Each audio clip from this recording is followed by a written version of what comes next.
نحمده ونصلي على رسوله الكريم أما بعد فأعوذ بالله من الشيطان الرجيم بسم الله الرحمن الرحيم إنا أنزلناه في ليلة القدر صدق الله العظيم وصدق رسوله النبي الكريم ونحن على ذلك لمن الشاهدين والشاكرين والحمد لله رب العالمين.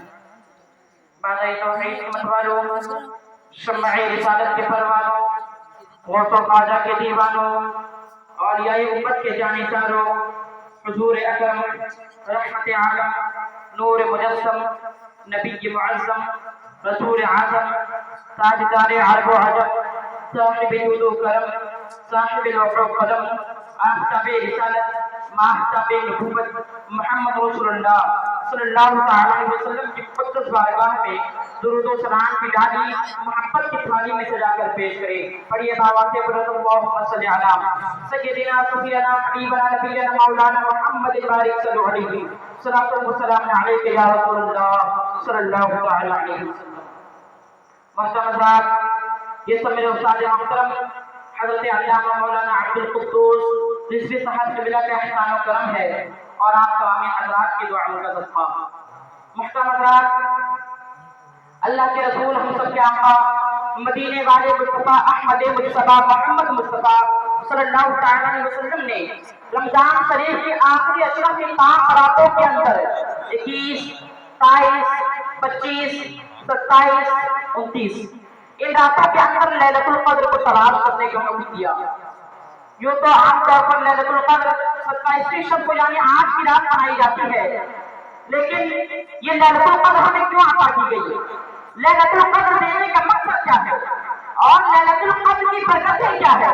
لیلۃ القدر میں ہمیں کرنا کیا چاہیے؟ اس سلسلے میں آپ اور ہم اکثر علماء سے سنتے رہتے ہیں، لیکن آئیے میں سب سے پہلے آپ کو اس سورہ مبارکہ کا شان نزول عرض کروں. اللہ کے پیارے حبیب ہم سب کے آقا رسول اللہ صلی اللہ علیہ وسلم کو بنی اسرائیل کے واقعات سنانا بڑا پسند تھا. آپ صلی اللہ علیہ وسلم صحابہ کے درمیان میں بیٹھ کر بنی اسرائیل کے واقعات بتا رہے تھے. حضرت نوح علیہ السلام کی قوم کا حال، حضرت موسیٰ علیہ السلام کی قوم کا حال، حضرت ابراہیم علیہ السلام کی قوم کا حال. حضرت شیخ عبدالحق محدث دہلوی رحمۃ اللہ تعالیٰ علیہ نے لکھا ہے 4 سال بیت جاتے انہیں ایک جنازہ بھی دیکھنا نصیب نہ ہوتا. 4 سال بچوں کے اندر بھی ایک جنازہ خراب نہ ہوتا. اس قوم میں لوگ بچتے تھے، اتنی طویل عمر اور قوموں کا عطا کی. رسول اللہ صلی اللہ علیہ وسلم نے ایک عیسائی بزرگ کا واقعہ بیان کیا، ان کی عبادتیں بیان کی، ان کی روزے بیان کیے. تو رسول اللہ صلی اللہ علیہ وسلم کی بارگاہ میں صحابہ نے عرض کیا، یا رسول اللہ، اللہ نے ان کو اتنی طویل عمر عطا کی اور ہمیں اتنی قلیل عمر عطا کی، یا رسول اللہ ہمارا کیا ہوگا؟ بس سوال کرنے والے کون ہے؟ سوال کرنے والے رسول اللہ صلی اللہ علیہ وسلم کے صحابہ. سوال کرنے والی وہ لوگ ہے کہ انبیاء کے بعد اس سے بہتر کوئی ہو ہی نہیں سکتا. اور جواب دینے والے رسول اللہ صلی اللہ علیہ وسلم مجھے بھی آئی. جواب دینے والی وہ بات ہے کہ زبان ان کی ہے اور کلام خدا بندے کو درست. ہر انسان سے سوال کیا جاتا ہے، ہر انسان سے سوال کیا جاتا ہے، لیکن دنیا میں کوئی ایسا پیدا نہیں ہوا جو سوال کے جواب میں لاجواب نہ ہو جائے. اور جب کوئی شخص، کوئی انسان سوال کے جواب میں لاجواب ہوتا ہے تو جب چہرہ اٹھتا ہے، جب گردن اٹھتی ہے تو اس کے چہرے پر شرمندگی کے آثار ہوتے ہیں. رسول اللہ صلی اللہ علیہ وسلم کی بارگاہ میں صحابہ نے عرض کیا، یا رسول اللہ، اللہ نے ان کو اتنی طویل عمر عطا کی اور ہمیں اتنی قلیل عمر عطا کی، یا رسول اللہ ہمارا کیا ہوگا؟ یعنی ان کو کسی کو 1000 سال کی عمر، کسی کو 900 سال کی عمر، کسی کو 700 سال کی عمر، کسی کو 500 سال کی عمر. تو ظاہر سی بات ہے 700 سال والا عبادت جو لے کر آئے گا 70 سال والے کے پاس وہ عبادت تو نہ ہوگی. 800 سال والا عبادت جو لے کر آئے گا 80 سال والے کے پاس وہ عبادت تو نہ ہوگی. 500 سال والا عبادت جو لے کر آئے گا 50 سال والے کے پاس وہ عبادت تو نہ ہوگی. حضور کی امت خیر امت ہے اور جس کے سر پر خیر امت کا تاج ہو، جسے یا الذین کا لقب دیا گیا، جس کو اللہ نے 5 وقت کی نماز عطا کی، جس کو اللہ نے ماہ رمضان عطا کیا، جس کو اللہ نے سورۃ الفاتحہ عطا کیا، جس کو اللہ نے بسم اللہ الرحمن الرحیم عطا کیا. کسی نبی کی امت کو اللہ نے نوح دیا، کسی کو موسیٰ دیا، کسی کو ابراہیم دیا، کسی کو عیسیٰ دیا، کسی کو زکریا دیا، کسی کو یحییٰ دیا، لیکن امت محمدیہ کو اپنا محبوب عطا فرمایا.